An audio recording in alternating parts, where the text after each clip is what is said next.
नमस्कार। प्रभास अक्षी news network के खास कार्यक्रम शौर्य पथ में आप सभी का स्वागत है। पश्चिम एशिया में ईरान, इजराइल और अमेरिका के बीच चला युद्ध 21वीं सदी की युद्ध कला का जीवंत प्रदर्शन रहा। यह युद्ध उस नई दुनिया का संकेत दे गया जहां लड़ाइयां केवल सीमा पर खड़े सैनिकों से नहीं, बल्कि तकनीक, गति, सूचना और मनोवैज्ञानिक दबाव से जीती या हारी जाएंगी।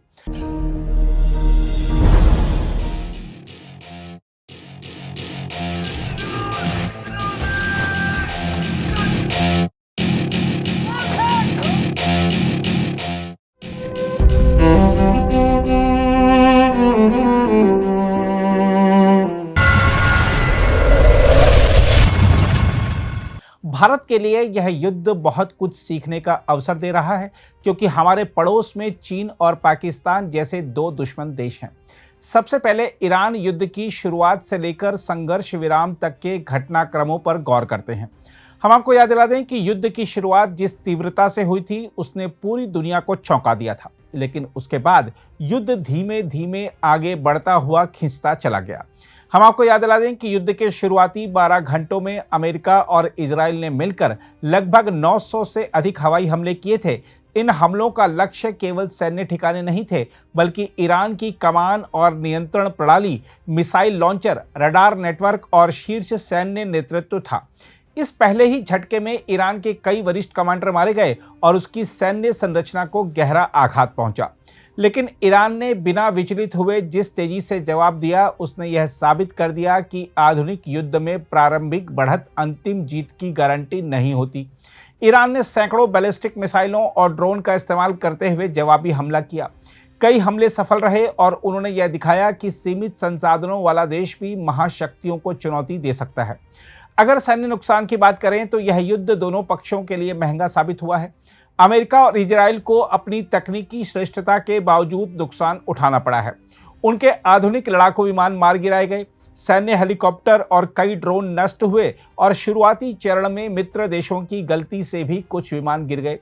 इजराइल के लिए सबसे बड़ी चुनौती उसके ड्रोन और इंटरसेप्टर सिस्टम की सीमाएं रहीं। उसके कई ड्रोन ईरानी वायु रक्षा प्रणाली के सामने टिक नहीं पाए। दूसरी ओर ईरान को भी भारी नुकसान झेलना पड़ा। उसके कई शीर्ष सैन्य नेता मारे गए, नौसेना के बड़े हिस्से को क्षति पहुंची और मिसाइल हमलों की क्षमता में कमी आई। लेकिन इसके बावजूद वह पूरी तरह टूट नहीं पाया।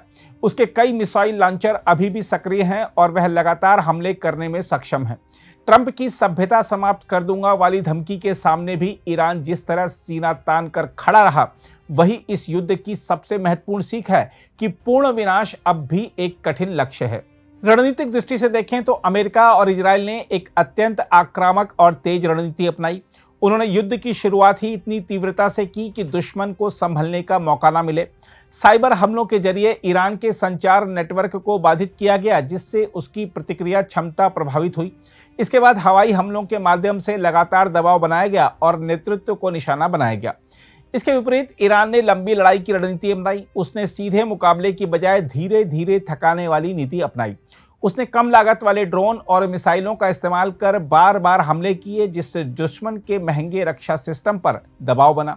यह रणनीति खास तौर पर प्रभावी रही, क्योंकि हर इंटरसेप्टर मिसाइल की कीमत एक ड्रोन से कई गुना अधिक होती है। इस तरह ईरान ने आर्थिक और सैन्य दोनों मोर्चों पर संतुलन बनाने की कोशिश की। इस युद्ध में इस्तेमाल हुए हथियारों का विश्लेषण करना भी बेहद जरूरी है। सबसे प्रभावी हथियारों में ड्रोन सबसे ऊपर रहे। कम लागत, अधिक संख्या और लगातार हमले करने की क्षमता ने उन्हें निर्णायक बना दिया। बैलिस्टिक मिसाइलों ने भी भारी नुकसान पहुंचाया और मनोवैज्ञानिक दबाव बनाया। साइबर हमले एक और महत्वपूर्ण हथियार साबित हुए, जिन्होंने बिना सीधे युद्ध के दुश्मन की क्षमता को कमजोर किया। इसके विपरीत कुछ हथियार अपेक्षित परिणाम नहीं दे पाए। महंगे इंटरसेप्टर सिस्टम की सीमाएं भी सामने आईं। जब बड़ी संख्या में सस्ते ड्रोन और मिसाइलें एक साथ आती हैं, तो इन सिस्टमों पर भारी दबाव पड़ता है और उनकी लागत युद्ध को महंगा बना देती है। इसी तरह केवल हवाई वर्चस्व हासिल कर लेना भी निर्णायक साबित नहीं हुआ, क्योंकि जमीन पर और अन्य क्षेत्रों में युद्ध जारी रहा। इस पूरे संघर्ष से भारत के लिए जो सबसे बड़ा सबक निकलता है, वह यह है कि भविष्य का युद्ध बहुस्तरीय होगा। भारत पहले ही पारंपरिक युद्ध की तैयारी से आगे बढ़ चुका है। पाकिस्तान और चीन जैसे पड़ोसियों के साथ तनावपूर्ण संबंधों को देखते हुए यह वैसे भी जरूरी था। भारत को ईरान युद्ध से सबक लेते हुए जो कदम तत्काल उठाने चाहिए, यदि उनका जिक्र करें तो सबसे पहला बदलाव ड्रोन युद्ध क्षमता में होना चाहिए। भारत को बड़ी संख्या में सस्ते और प्रभावी ड्रोन विकसित करने होंगे। झुंड आधारित ड्रोन तकनीक, जहां सैकड़ों ड्रोन एक साथ हमला करते हैं, वह भविष्य की लड़ाई का अहम हिस्सा बनने जा रही है। अगर भारत इस क्षेत्र में पीछे रह गया तो भारी नुकसान उठाना पड़ सकता है। दूसरा महत्वपूर्ण क्षेत्र मिसाइल रणनीति का है। केवल रक्षा प्रणाली पर निर्भर रहना अब पर्याप्त नहीं है।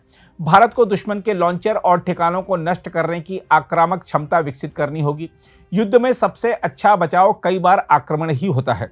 एक अन्य महत्वपूर्ण क्षेत्र साइबर युद्ध का है।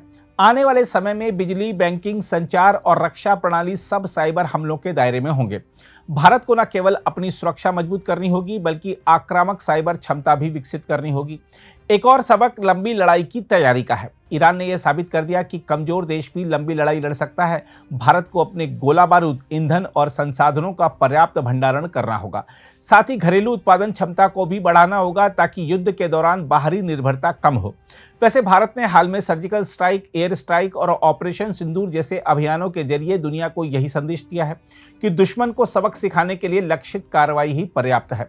पूर्ण युद्ध की अवस्था में जाना सबके लिए नुकसानदेह है। 4 साल से लड़ाई लड़ रहा रूस अब तक यूक्रेन को परास्त नहीं कर पाया है और 40 दिन से ज्यादा समय से ईरान से मिलकर लड़ रहे अमेरिका तथा इजराइल भी अब तक पूरी तरह अपने मंसूबों में कामयाब नहीं हो पाए हैं। इसके अलावा भारत को ईरान युद्ध से जो सबक सीखना चाहिए, उनमें एक अहम पहलू नेतृत्व और कमान संरचना की सुरक्षा का है।